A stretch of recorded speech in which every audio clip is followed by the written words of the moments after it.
मुंबईतील बँड्रा कार्डिनल ग्राशियस शाळेमध्ये कॅन्सर विरोधी मोहीम सुरू झालेली आहे आणि शाळेतल्या मुलींना सर्वायकल कॅन्सर रोखण्यासाठी आता मोफत लसीकरणाला सुरुवात झाली आहे। ही मोफत सेवा महाराष्ट्रात प्रथमच उपलब्ध होत असून लेकींच्या सुदृढ भविष्यासाठी हा उपक्रम अत्यंत महत्त्वाचा मानला जातो। आपण पाहतोय बघा सगळे लहान मुलं, शाळेतली जी मुलं आहेत 9 ते 14 वयोगटातील, त्यांना या ठिकाणी आणण्यात आलेलं आहे आणि या सगळ्या शाळेतील लेकींना आता इंजेक्शनद्वारे ही लस दिली जाते। 9 ते 14 वर्ष वयोगटातील मुलींना ही मोफत HPV लस देण्यात येत आहे आणि गर्भाशयाच्या मुखाच्या कर्करोगाच्या प्रतिबंधासाठी हा महत्त्वाचा उपक्रम राबवण्यात येतोय।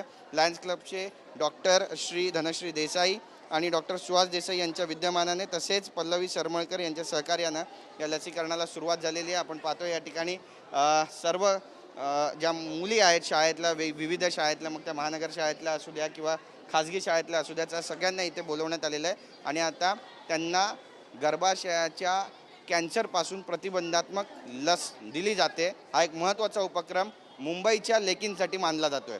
कॅमेरा पर्सन किशोर भुवडसह गिरीश गायकवाड, TV9 मराठी, मुंबई।